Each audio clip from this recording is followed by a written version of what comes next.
నేను తోలేటి విజయ మాఘపురాణం గురించి తెలుసుకుందాం. ముఖ్యంగా ఇప్పుడు నేను మాఘమాసం గురించి మాఘపురాణం గురించి చెప్దామనుకుంటున్నాను. ఈ నెల రోజులు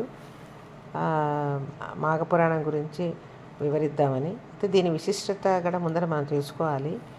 ఈ పవిత్ర మాసంలో చేసే స్నానాలు కానీ, మాఘ స్నానం అంటాం, దానాలు కానీ, పూజలు కానీ, ముఖ్యంగా సూర్యారాధన, శ్రీ పంచమి, భీష్మాష్టమి, భీష్మ ఏకాదశి, ఇదేంటి రథసప్తమని, ఇలాంటివన్నీ చాలా పుణ్యదినాలు ఉన్నాయి.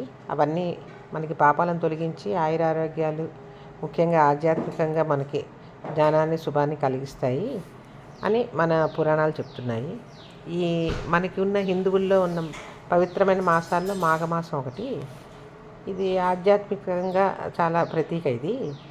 ఈ పవిత్ర స్నానాలు కూడా చాలా ముఖ్యం. తెల్లారగట్ట లేచి చేయడము, అలాగే సూర్యారాధన చేయడం, ముఖ్యంగా రథసప్తమికి, మాఘశుద్ధ సప్తమి నాడు వస్తుంది.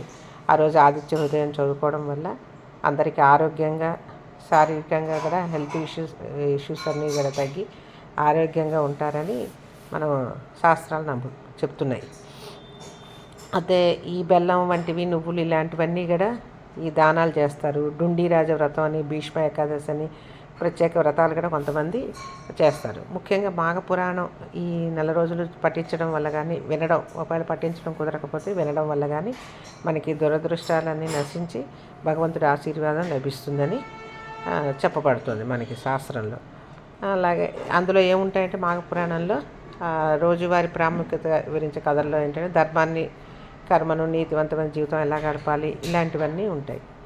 ఈ సంక్షిప్తంగా ఏం చెప్పాలంటే మాఘపురాణం ఈ మాఘమాసం యొక్క చాలా విశిష్టత చాలా ఉంది. అందుకనే ఈ సమయంలో మన స్నానాలు కానీ, పూజలు ఇవన్నీ ఏమైనా వీలైనంత వరకు భగవంతుడి గుడికి వెళ్ళి రావడం, ఎప్పుడైనా అవన్నీ చేస్తే శారీరకంగా కూడా ఆరోగ్యంగా చాలా బాగుంటుందని మన పెద్దవాళ్ళు చెప్పారు. ఇంకా ఇవాళ నుంచి ఒక్కొక్క అధ్యాయం చెప్తూ వెళ్తాను. ఈరోజు మాఘపురాణం 1వ అధ్యాయం చెప్పుకుందాం. శౌనకాది మునులు యజ్ఞం చేయు తలపెట్టుట. సకల పురాణములకు ఆలవాలమైన నైమిషారణ్యమందు ఒకప్పుడు శౌనకాది మహారుషులు లోక కళ్యాణార్థమై ఒక మహాయజ్ఞంను తలపెట్టిరి.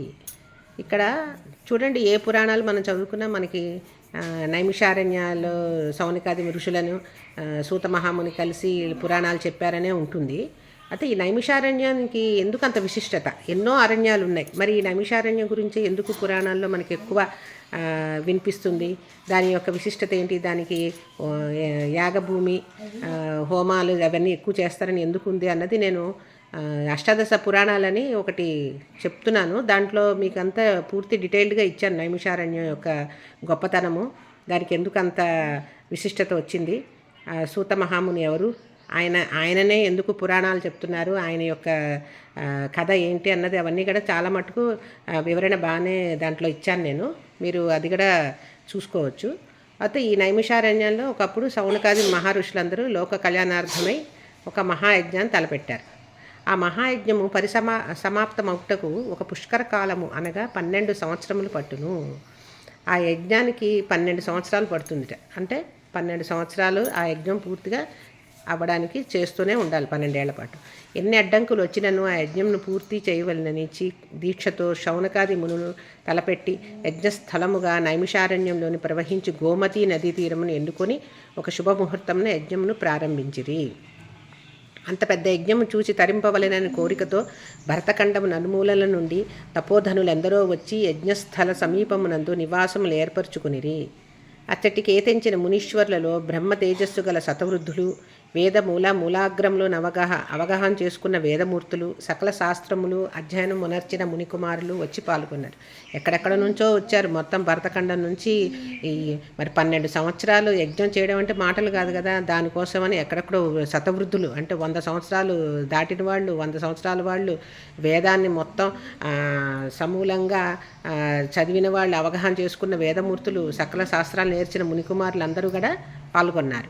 ఆ విధంగా మునీశ్వరులందరూ తమ తమ శిష్య బృందములతో, పరివారములతోనూ తండోపతండములుగా యజ్ఞస్థలానికి చేరుకున్నారు.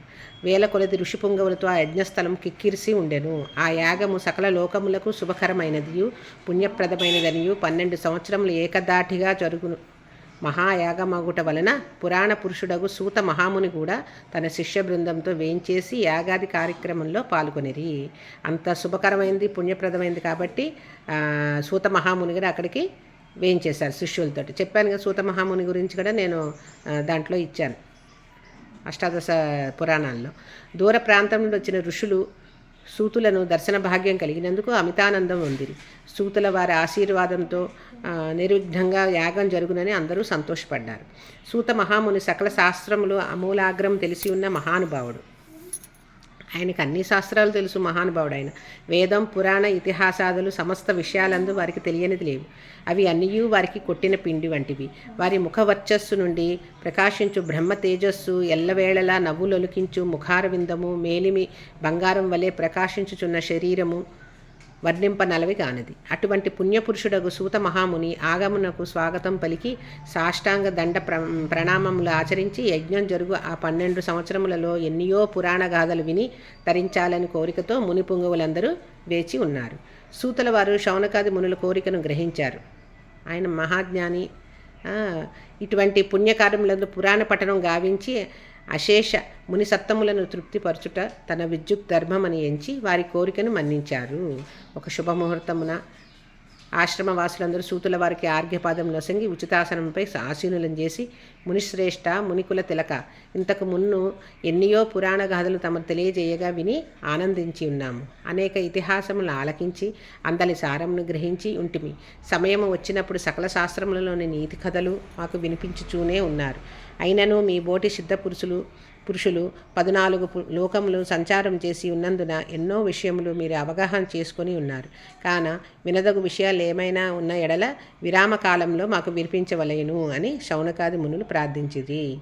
ఈ పొద్దున్న పగలంతా ఏమవుతాయంటే ఈ హోమాలు, యజ్ఞాలు, కార్యక్రమాలు, జపాలు, తపాలు ఇవన్నీ చేసుకుంటారు. ఇక సాయంత్రం అయ్యేటప్పటికి వాళ్ళకి ఖాళీ దొరుకుతుంది. ఆ సమయం విరామంగా వాళ్ళు కొంత విశ్రాంతి తీసుకునే సమయం. ఆ సమయంలో ఊరికినే కూర్చోకుండా ఈ పెద్ద పెద్ద ఋషులు, మునులు వాళ్ళు ఉంటే వాళ్ళ ద్వారా ఏదైనా నీతి వాక్యాలు వినడమో, నీతి కథలు వినడమో, పురాణాల గురించి వినడమో చేస్తుండేవారు. ఆ విధంగా శౌనకాది మునులందరూ కూడా ఈ సూత మహాముని ప్రార్థించారు. మాకు విరామ సమయంలో మీరు ఈ పురాణాల గురించి ఎన్నో ఇదివరకు చెప్పారు, అయినా ఇంకా వినాలనుంది, ఇంకా ఏమైనా చెప్పండి అని. ముని పొంగువులారా, మీ మనోవాంఛను గ్రహించితిరి. మీరు వినదగిన కథను నాకు తెలిసి ఉన్నంత వరకు విచారించి మీకు తృప్తి కలిగించెదరు. ఇటువంటి మహాసమయమున పుణ్యకథలు చెప్పుట వలన నాకును, వినుట వల్ల మీకును పరమార్థము కలుగునని పలికెను.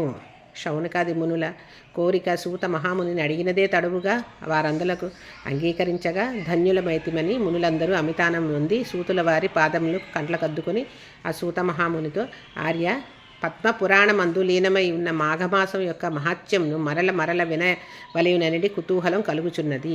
అదేయును కాక రాబోవు మాసం మాఘమాసమే అయినందున ఆ మాస మహాత్యము ఆచరించవలసిన విధానం మాకు వివరింపవలసిందిగా కోరిరి.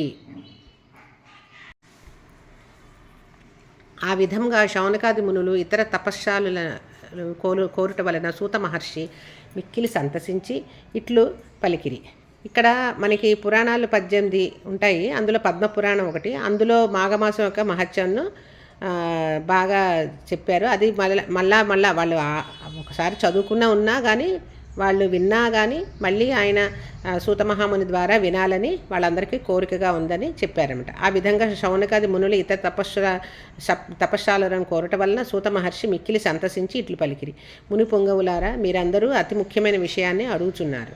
మాఘమాసం కూడా ప్రారంభం కాబోతున్నది. ఇటువంటి సమయంలో మాఘపురాణం వినుట వలన కలిగే ఫలము అంతింత కాదు.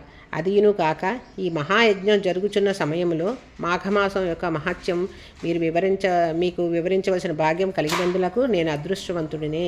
కాన సావధాన మనస్కులై ఆలకింపుడని సూత మహర్షి ఇట్లు వివరించిరి. నేను నా తండ్రి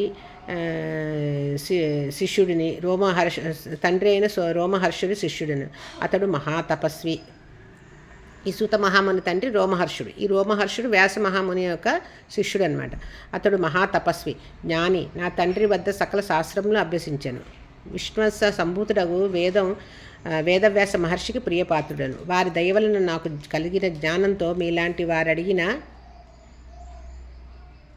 ప్రశ్నలకు జవాబులు చెప్పగల శక్తి సామర్థ్యములు కలిగిన వాడనైతిని. నేను తెలియజేయుచున్న నీతి కథలు సకల లోకములకు శుభములు కలుగును. మీరడిగినట్లే పూర్వం దిలీప మహారాజుకు తన కులగురువైన వశిష్ఠ మహాముని మాఘమాస మహత్యమును వివరించినారు. ఆ విషయమునే నేను మీకు వివరింపబోచున్నాను. ఇక్కడ ఈ పూర్వం దిలీప మహారాజు కూడా ఆయన కులగురువైన వశిష్ఠ మహామునిని దీనికి మాఘమాసం యొక్క విశిష్టత, దాని యొక్క మహత్యాన్ని వివరించమని అడిగితే ఆయన వశిష్ఠ మహాముని దిలీప మహారాజుకి వివరించారు. ఆ విషయాన్నే నేను మీకు ఇప్పుడు చెప్తున్నాను అన్నారు. మొదటి అధ్యాయం సమాప్తం. రెండో అధ్యాయం రేపు చెప్పుకుందాం.